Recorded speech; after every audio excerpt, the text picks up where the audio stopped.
Assalamualaikum warahmatullahi wabarakatuh. Bapak Ibu sekalian, kita sampai pertemuan ke-41, tanggal 16 sekarang ya.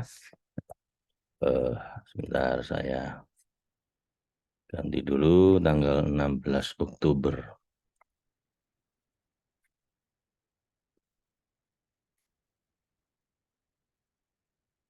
Temuan ke-15, 16 Oktober 2023. Kita berdoa dulu Bapak Ibu. Liridha'illah wa li syafa'ati Rasulillah ala hadhihi wa kulli nabi salihah. Summa ila hadratin Nabi Mustafa Muhammad sallallahu alaihi wasallam wa ala alihi wa ashabihi wa dzurriyyatihi wa ahli baiti ajma'in. Summa ila hadratin Jamil masyayikhina, summa ila hadratin Syekh Abdul Qadir Al-Jailani qaddasallahu sirra, summa ila hadratin Syekh Qadir Al-Jailani qaddasallahu sirra, summa ila wali walidina warhamhum kama rabbayana shighara. Lahum al-Fatihah.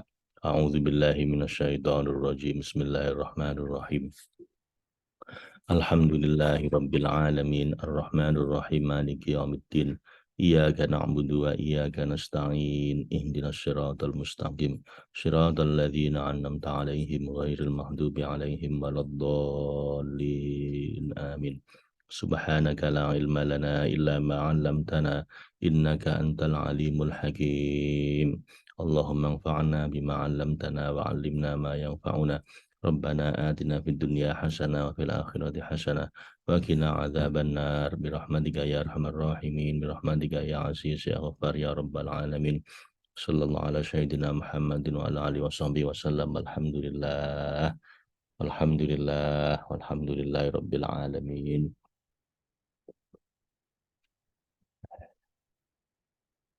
Baik, silakan Bapak Ibu. Kita mulai dengan surat Al-Baqarah ayat 266. Yang bawa tafsirnya bisa dibuka halaman 225. 225 halaman 225 ayat Al-Baqarah ayat 266. A'udzu billahi minasyaitonir rajim. Bismillahirrahmanirrahim. Ayawaddu ahadukum an takuna lahu jannatun min nakhilin wa a'nabin tajri min tahtiha al-anhar lahu fiha min kulli thamarat wa asabahul kibaru wa lahu dzurriyyatun du'afa fa asabaha i'sarun fihi narun fahtaraqat kadzalika yubayyinullahu lakumul ayati la'allakum tatafakkarun. يا أيها الذين آمنوا أنفقوا من طيبات ما كسبت ومما أخرجنا لكم من الأرض ولا تيمموا الخبيث من تنفقون ولستم بآخذيه إلا أن تعمدوا فيه واعلموا أن الله غني حميد. الشيطان يعدكم الفقر ويأمركم بالفحشاء والله يعدكم مغفرة منه وفضلا والله واسع عليم. Yu'til hikmata man yasha'u wa man yu'tal hikmata faqad utiya khairan katsira wa ma yadhakkaru illa ulul albab wa ma anfaqtum min nafaqatin aw nadartum min nadrin fa innallaha ya'lamu wa ma lidh-dhalimina min ansar in tubdus sadaqati fa ni'mahi wa in tukhfuha wa tu'tuha al-fuqara fa huwa khairul lakum wa yukaffiru ankum min sayyi'atikum wallahu bima ta'maluna khabir. Sadaqallahul azim wa sadaqa rasuluhul karim wa ana ala dhalika minasy syahidin. Ayawaddu ahadukum, adakah salah seorang di antara kamu, wahai orang-orang beriman yang bertebaran di dunia, antakuna yang ingin dan suka lahu jannah, memiliki kebun yang penuh dengan kurma, min nakhilin wa a'nabin tajri min tahtihal anhar, memiliki kebun yang penuh dengan kurma dan anggur yang mengalir di bawahnya sungai-sungai. Bahkan lahu fiha min kulli thamarat, dia dalam kebun itu memiliki segala buah-buahan yang bermacam-macam dan beraneka warna. Wa asobahul kibaru walahu dzurriyyatun du'afa, dan kemudian datanglah masa tua pada orang itu sedang ia mempunyai keturunan yang masih kecil-kecil dan tidak mampu bekerja. Fa asobaha isorun, maka kebun itu ditiup angin keras, yaitu angin badai yang bertiup dengan melingkar, lalu terlihat debunya berdiri seperti tiang yang tegak ke atas. Fihi narun, yang mengandung api yang terdiri dari uap dan asap yang tertahan, lalu api itu jatuh ke dalam kebun. Fahtarokot, lalu terbakarlah kebun itu sekaligus tanpa dapat diambil manfaatnya sama sekali. Bagaimana mungkin ia bisa mengambil manfaat dari kebun itu? Ini tersambung dengan ayat sebelumnya, Bapak Ibu, tentang orang-orang yang berinfak tapi kemudian riak ya, sambil mengungkit-ungkit infaknya dan menyakiti orang yang dia beri infak. Itu seperti orang yang sudah bagus punya kebun, udah tumbuh subur gitu ya, infaknya itu awalnya udah bagus tuh, tapi kemudian dia riak, ingin dipuji, lalu dia menyakiti orang yang dia kasih atau ngungkit-ngungkit. Yang awalnya itu sudah bagus sebenarnya, kebunnya udah tumbuh lebat, tapi gara-gara riaknya itu, gara-gara ingin dipuji dan menyakiti orang yang dia kasih itu, akhirnya kebun tadi itu hancur. Ini ditiup angin dan kemudian eh, mati semua tanamannya. Padahal dia punya anak-anak yang harusnya bisa memanen kebun itu. Ya, anak-anak yang apa? Yang masih kecil-kecil yang belum bisa berusaha. Ini seperti ayah saya dulu ketika masih hidup, eh, pesan ke ibu saya, kita ini anak masih kecil-kecil, kita nggak tahu umurnya sampai kapan. Ayo kita banyak membantu orang lain, sedekah, infak, di antaranya supaya nanti kalau kita nggak ada, kita meninggal, anak-anak kita itu yang ngurus Allah itu. Allah akan mengirimkan orang-orang bisa membantu anak-anak kita.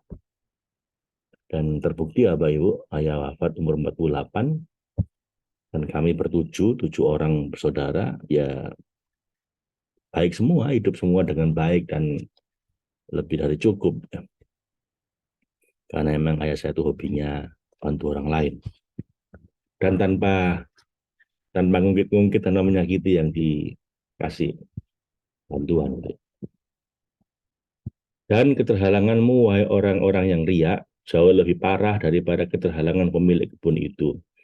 Sebab kamu telah membakar kebun amal soleh yang ditumbuhi pohon kurma tauhid dan anggur penyerahan diri yang di bawahnya mengalir sungai-sungai makrifat dan hakikat yang bersumber dari limpahan anugerah ilahi, yang menghasilkan berbagai buah, infak dan sedekah, yang itu merupakan cabang dari ridho, yang menumbuhkan rasa untuk mencapai makom ubudiyah, yang menggugurkan semua idofat dengan badai riak, menyebut-nyebut pemberian dan menyakiti penerima, yang mengandung api egoisme dan pengakuan terhadap yang selain Allah, sedang tidak mau menggapai makom ridho dan penyerahan diri, maka terbakarlah amal kita itu.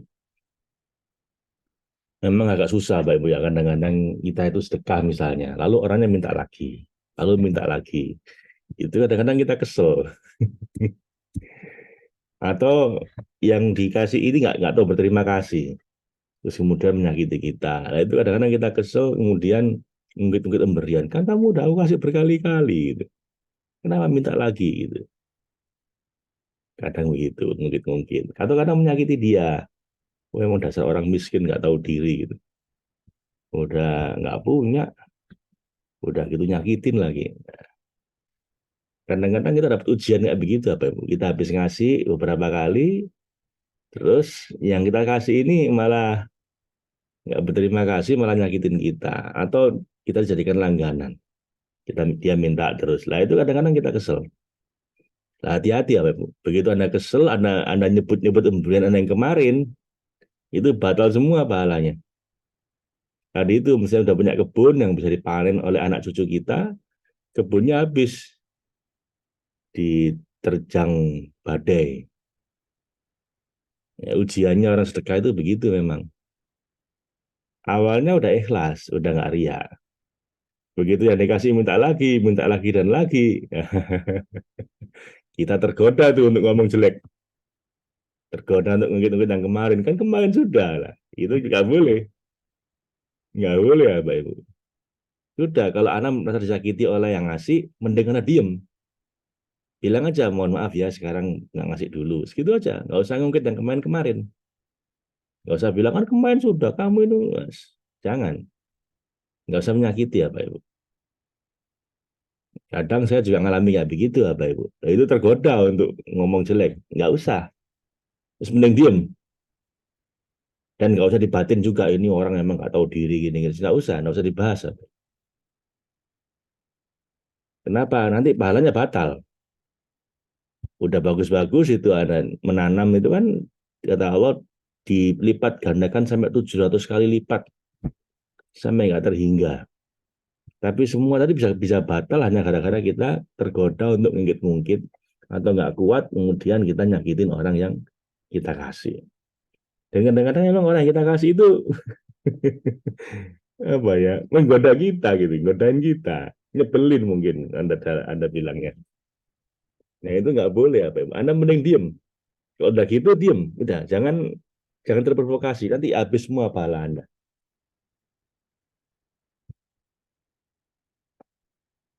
Kalau dia merongrong terus, Anda blok aja mending daripada Anda balas dengan omongan-omongan yang jelek. Terus mending Anda blok dulu WA-nya sampai Anda sendiri tenang, Anda oke. Nanti kadang-kadang dia lewat lewat nomor lain tuh. Udah biarin. Udah, Anda jangan batalkan pahala sedekahnya dengan omongan jelek atau ngikut pemberian. Nah ini memang berat apa Ibu. Kadang-kadang ngasihnya nggak berat. Ungkit-ungkitnya itu menandi dari ungkit-ungkit itu yang berat. Dan semua ini jadi nggak berat kalau kita dari awal nggak pernah lihat orang. Nggak pernah lihat orang kita bantu, kita hanya melihat Allah. Kita hanya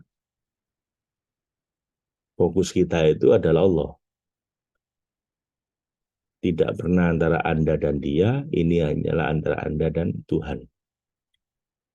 Kalau begitu ringan. Nantinya habis sedekah lupa, habis sedekah sudah. Nggak diingat-ingat lagi. Kenapa?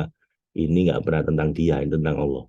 Ini tentang kita sedang menunaikan perintahnya Allah untuk sedekah. Udah titik. Perkara yang kita sedekahin nyakitin kita, harus biarin itu urusan dia. Urusan Anda adalah mematuhi perintahnya. Nggak usah lihat orangnya. Yang kita sedekahin mungkin ngeselin, mungkin nggak berterima kasih. Wis nggak urusan. Urusan kita adalah bersedekah karena perintahnya Allah. Udah nggak lihat orangnya baik. Setelah itu nanti baru bisa ikhlas. Kita lanjut.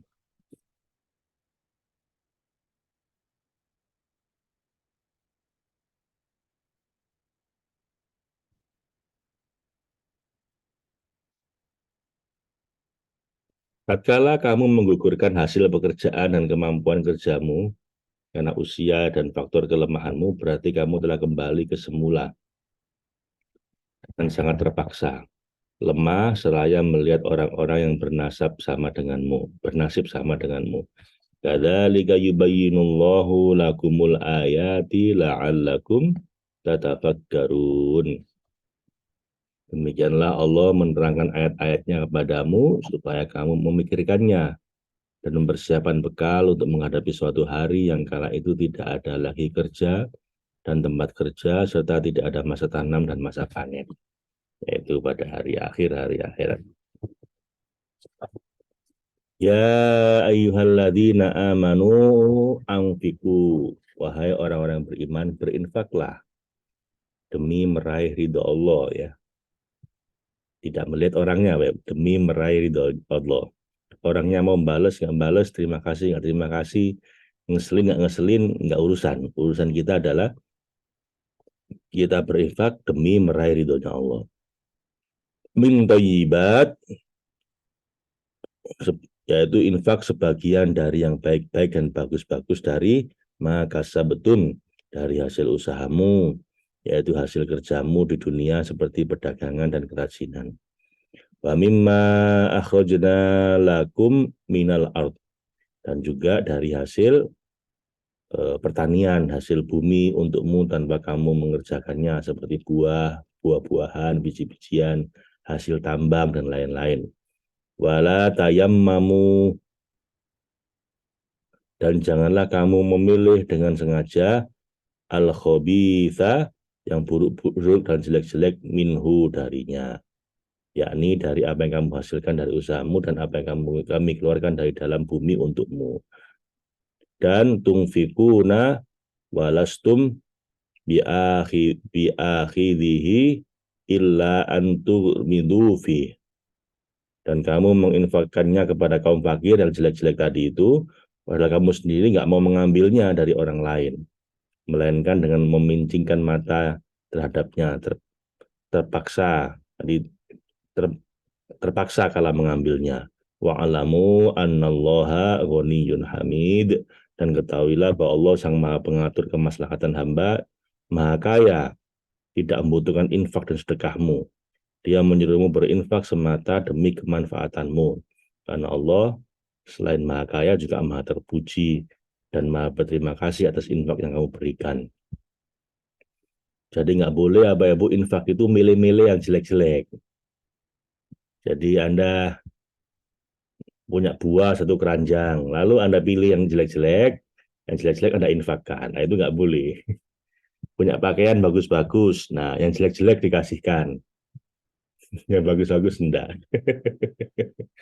Ya memang kita cenderung begitu Bapak Ibu ya, kita sendiri nggak mau kita kasihkan orang. Ya di sini diingetin sama Allah, jangan kamu pilih, ya nggak apa-apa yang jelek-jelek dikasih, tapi juga yang baik-baik juga kamu kasih kan. Jangan kamu sendiri pun nggak mau make, nggak mau makan, dikasihkan orang lain. Nanti makanan yang sudah mau basi baru dikasihkan orang. Yang enak-enak dipakai sendiri. Jadi ya Bapak Ibu, sedekah itu jangan diambil yang jelek-jelek, yang baik-baik juga sedekahkan. Memang berat sih menyedekahkan yang baik. Ya daripada nggak sedekah sama sekali ya enggak apa-apa. Tapi kalau bisa ya jangan yang jelek-jelek saja, Pak Ibu. Yang bagus-bagus pun juga Anda sedekahkan. Enggak semua kok, kan sebagian kecil. Anda punya baju banyak, ya yang jelek-jelek sedekahkan. Tapi juga yang baik, yang bagus-bagus, yang masih bagus juga sebagian sedekahkan. Ya. Anda punya makanan, mungkin yang masih bisa dimakan, tapi mungkin Anda sendiri nggak begitu suka, dikasihkan orang, ya mudah-mudahan masih ada yang suka. Tapi yang masih enak pun juga sedekahkan. Nggak semua, sebagian. Ya, jadi jangan sedekah itu hanya dipilih yang jelek-jelek saja, yang kita sendiri pun udah nggak mau. Gitu. Asyaitonu ya'idukumul fakro.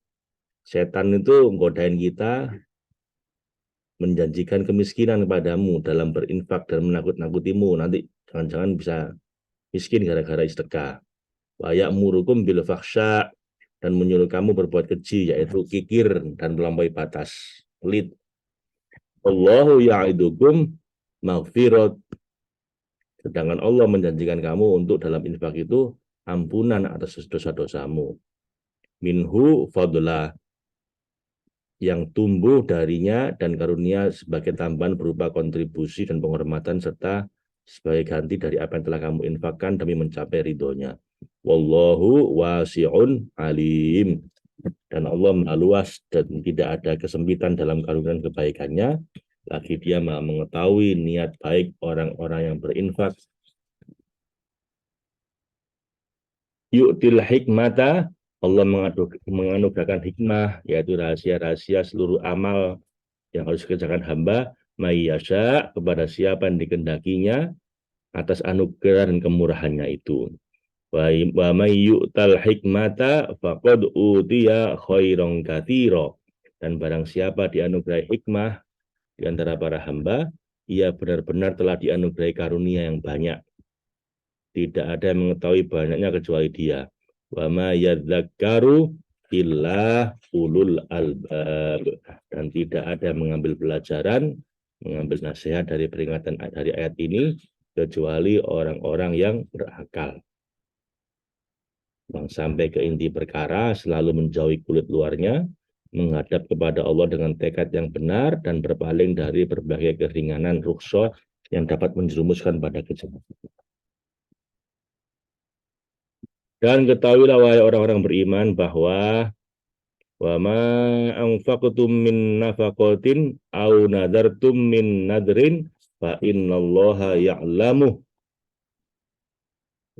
Apapun yang kamu infakkan, kamu berikan atas nadar yang kamu janjikan yang membuat kamu berinfak di jalan Allah, maka sesungguhnya Allah yang melihat hambanya dalam segala hal, mengetahuinya dengan ilmu huduri, kemudian membalasnya berlipat ganda.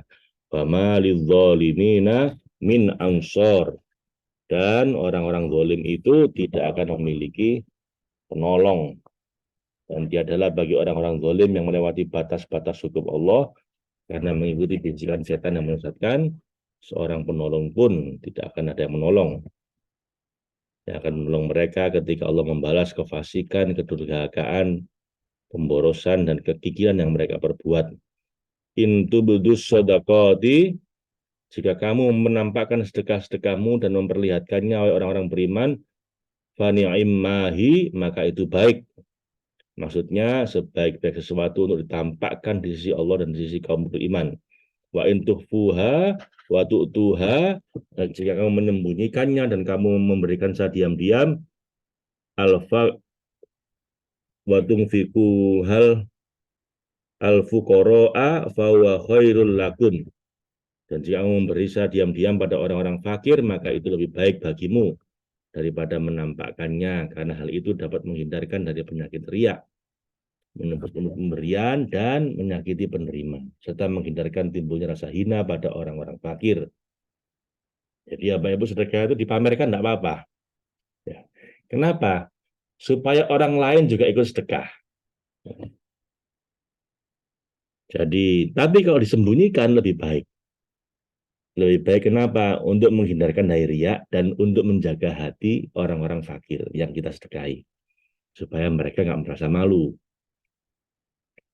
Jadi memang tergantung niatnya. Anda pamerkan demi supaya orang lain niru, itu tidak apa-apa. Tapi Anda rahasiakan demi menjaga supaya tidak riak dan menjaga supaya orang yang kita kasih nggak merasa malu, itu lebih baik lagi. Ya, Bapak Ibu, jadi tergantung konteksnya. Yang nggak boleh itu riak, memamerkan dalam rangka supaya dipuji. Nah, itu nggak boleh, itu bisa batal pahalanya. Tapi memamerkan dalam rangka supaya orang lain niru, supaya orang lain itu mau bersedekah, itu nggak apa-apa dan malah baik, supaya lebih banyak orang yang bersedekah. Ya. Wa yukaffiru ankum min sayyi'atikum, dan Allah akan menghapus sebagian kesalahan-kesalahanmu karena kamu telah menutupi kehinaan yang dirasakan orang-orang fakir ketika menerima sedekah darimu. Wallahu bima ta'maluna khabir, dan Allah yang membalas terhadap apa yang kamu kerjakan berupa kebaikan-kebaikan, Maha mengetahui. Jadi Allah itu Maha mengetahui apapun yang kamu kerjakan. Dan dengan pengetahuannya itu dia membalas kebaikan-kebaikanmu. Kemudian Allah berfirman menyapa nabinya dengan kalimat berderang yang berasal dari mata air hikmah. Laisa alaika hudahum, bukanlah kewajibanmu wahai Rasul yang paling sempurna menjadikan mereka mendapat petunjuk. Anda lihat, Nabi pun tidak punya kewajiban ngasih hidayah untuk mendapatkan petunjuk orang-orang itu, yaitu menjadikan mereka menuju ke jalan yang lurus, karena kewajibanmu hanyalah membimbing dan mengingatkan ke jalan tauhid, mendorong untuk melaksanakan berbagai perintah kebaikan yang berkaitan dengan tauhid, serta memperingatkan dari berbagai larangan keburukan yang bertentangan dengan tauhid. Walakinnallaha yahdi may yasha, akan tetapi Allah lah yang memberi petunjuk kepada semua manusia, yang memberi petunjuk dengan taufiknya kepada siapa yang dia kehendaki di antara para hamba ke jalannya hingga mereka sampai ke pintunya. Wa ma tunfiqu min khairin fali anfusikum, dan katakanlah pada mereka wahai Rasul yang paling sempurna atas nama kami, apa saja harta baik yang kamu infakkan, baik untuk sedekah ataupun nazar, maka pahalanya untuk kamu sendiri, ganjarannya untukmu dan manfaatnya kembali padamu. Maka janganlah kau gugurkan manfaatnya dengan bersikap riak, menyebut-nyebut pemberian, dan menyakiti penerimanya. Jangan pula kamu infakkan sesuatu yang buruk dan jelek agar tidak mengurangi manfaatmu. Apa Ibu? Jadi Nabi hanya ngasih bimbingan, ngasih menyampaikan wahyu, tapi ngasih hidayah itu bukan kewajibannya Nabi. Itu haknya Allah. Yang bisa hanya Allah. Maka jangan sedih kalau orang yang kita ajak, orang yang kita baikin ternyata tidak merespons ya. Jangan sedih apa Ibu. Karena itu haknya Allah untuk ngasih hidayah itu. Bukan kita. Nabi aja tidak. Nabi aja tidak dikasih kekuatan untuk itu apa Ibu. Apalagi kita.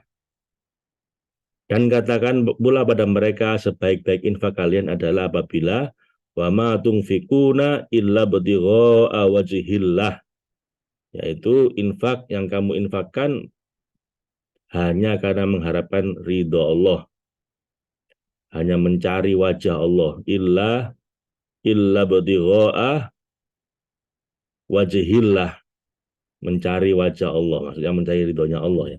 Mensyukuri nikmatnya jauh dari hal yang melelehkanmu dari al-haq dan tidak berharap balasan apapun di dunia karena tidak ada balasan yang lebih cepat daripada memandang Allah yang maha mulia, yang maha mulia. Dan ketahuilah bahwa wa ma tunfiqu min khairin, apa saja yang harta baik yang kamu infakkan dengan cara seperti ini, yuwaffa ilaikum, niscaya kamu akan diberi pahala secara penuh dan tidak dapat digambarkan oleh lidah para makhluk dan tidak dapat dijangkau oleh akal mereka. Wa antum la tuzlamun, dan kamu tidak akan dizolimi, tidak akan dikurangi dan tidak akan dirugikan dalam berinteraksi dengan Allah.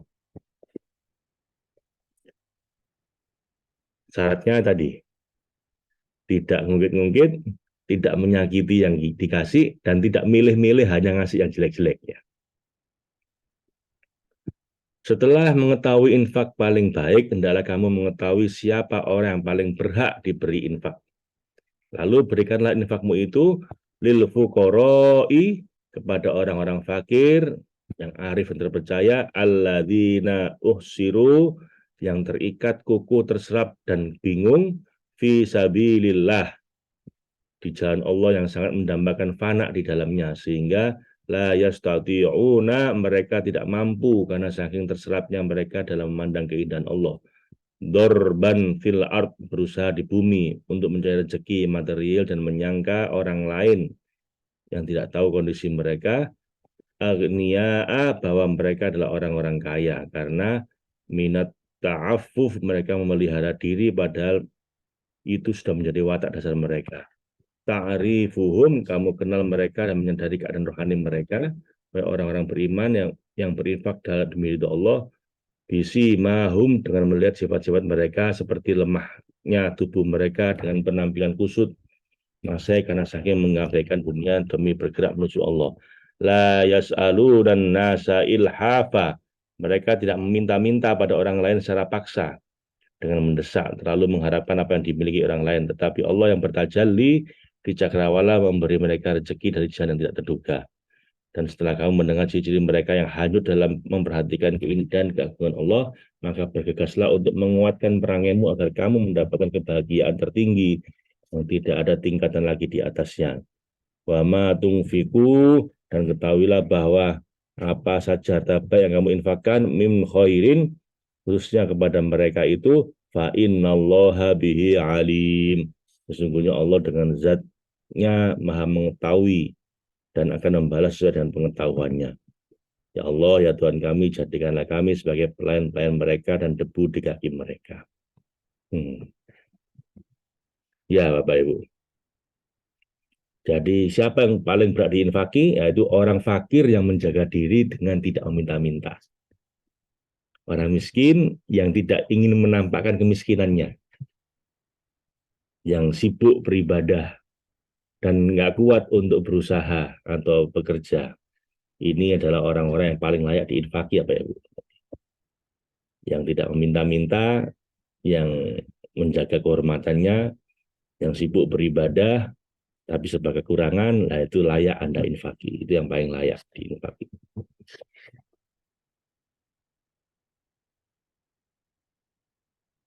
Ini ada kata-kata, ya Allah jadikanlah kami sebagai pelayan-pelayan mereka dan debu di kaki mereka.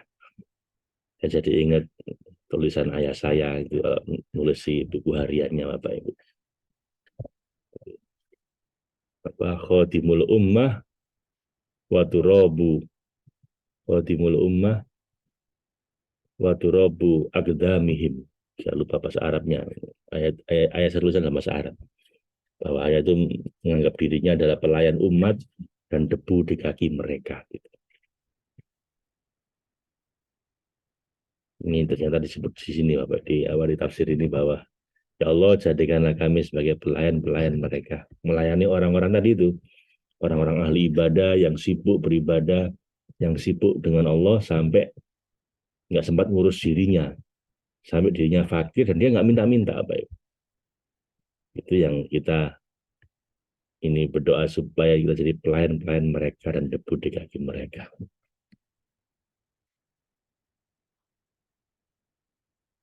Berilah kabar gembira wahai Rasul yang paling sempurna alladzina yunfikuna amwalahum pada orang-orang menafkahkan harta mereka yang dinisbahkan kepada mereka billaili wan nahari sirra wa alaniyah sedekah baik di malam hari maupun di siang hari secara tersembunyi maupun terang-terangan yaitu sepanjang waktu dan keadaan mereka demi mencari ridho Allah dan melarikan diri dari segala hal yang melalaikan mereka dari Allah serta hukumannya. Falahum ajruhum inda rabbihim, maka mereka akan mendapat pahala dari sisi Tuhannya sesuai dengan potensi dan kapasitas mereka. Wala khaufun alaihim, dan mereka nggak akan khawatir terhadap apapun, tidak akan disia-siakan dan diabaikan oleh Allah. Walahum yahzanun, dan mereka tidak pula perlu bersedih hati karena nasib mereka akan dapat tempat kembali yang baik di sisi Allah.